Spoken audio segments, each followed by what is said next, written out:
коллеги, разрешите мне начать нашу очень важную сессию.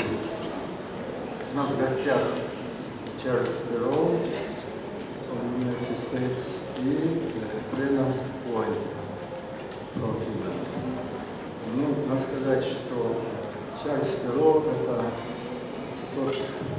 та генерация новых исследователей, которые в значительной степени изменили ситуацию в онкологии.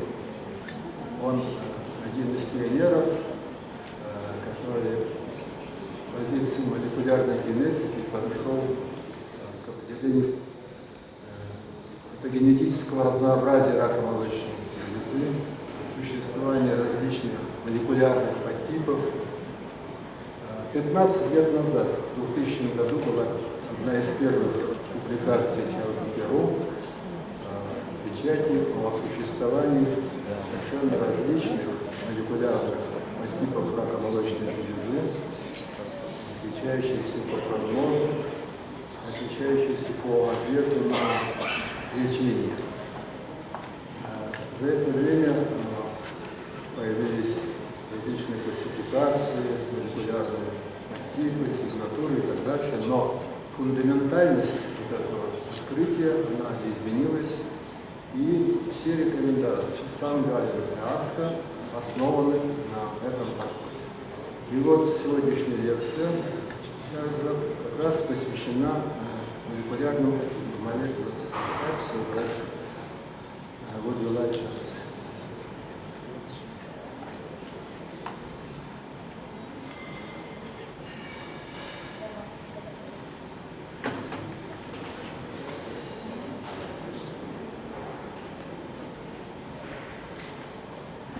Well, I'd like to thank you, the organizers, for having me here. It's a great honor to come here to Russia. This is my first time here, and this is definitely a beautiful and lovely place. So today I will be describing our work on the molecular subtypes of breast cancer and some of the implications that I have for therapeutic treatment. As required by my university, I must disclose my conflict of interest. We have formed companies to develop the Prosigna assay, and I'll be talking about that a little bit. So, over the years,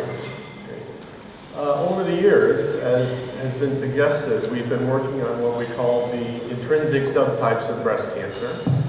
These were first identified using DNA microarrays and patterns of gene expression. And I believe that knowing your subtype is important for all these different aspects. Certainly the basic biology, but prognosis or prediction of endocrine therapy benefit, and then chemotherapy benefit. The first part of my talk will focus on hormone receptor positive patients, and then the second part will focus mostly on chemotherapy responsiveness and the intrinsic subtypes. So, let me go back one. As I mentioned, in this particular picture, the subtypes are identified using 2,000 genes. So, one of the first things we did to develop the clinical test was to shrink or reduce the gene list to a smaller, more manageable size. And then we made the genes, we made the assay compatible with RNA coming from paraffin materials. So we used a quantitative PCR at first, and now later the NanoString platform. But the way the test works is for each of the 5 groups, we have 4 tumor groups and then the normal-like group. Using the 50 genes, we have what we call an idealized profile for each subtype. A new sample comes in, it gets assayed for the 50 genes. It's then mathematically compared to each of the 5 groups, and then simply assigned to the group that it is the most similar to. On top, in addition to the subtype designation, we also have what we call our risk of recurrence score. And this is a Cox proportional hazards model where each of the features in the model is a sample's similarity to each of the subtypes. So in this way, the model is able to sort of determine if the sample is a hybrid. But we've also included terms for tumor size and a separate term for proliferation status. So this, what we call ROR-PT model, is the model that is the current Prosigna assay. So if you're able to run the Prosigna assay, similar to Oncotype DX assay, you get a printout which gives you your risk score and, in this case, your intrinsic subtype. And then the risk score is plotted along this axis of your probability of recurrence according to your risk score. So again, in this way, we can provide back precise risk estimations for ER-positive patients receiving endocrine therapy only, is where this was developed and where it should be applied. So the data underlying this came from many different publications and work coming from a number of cooperative groups. This is all published now, but some of the slides that came from these, I think in this case, an ASCO presentation, I think illustrates some of the data the best. So Michael Ganant here presented data which was a combined analysis of TransAttack and ABCSG8, basically more than 2,400 patients, ER positive, receiving endocrine therapy only. These two data sets were combined, and then we looked at the risk according to the predetermined model of low, intermediate, and high risk. Here you can see the low risk patients actually have a very low risk. So a relapse-free survival rate of 95% at 10 years in this node-negative patients. And if we look at patients with 1 to 3 positive nodes, the risk at 10 years is a little greater, about 8%, but nonetheless still pretty low for patients treated in this way. So I think you can use the assay to certainly identify ER-positive patients who have a very good long-term outcome when receiving 5 years of endocrine therapy only, right? So these patients, this is out to 10 years, but at 5 years, they stopped receiving hormone therapy.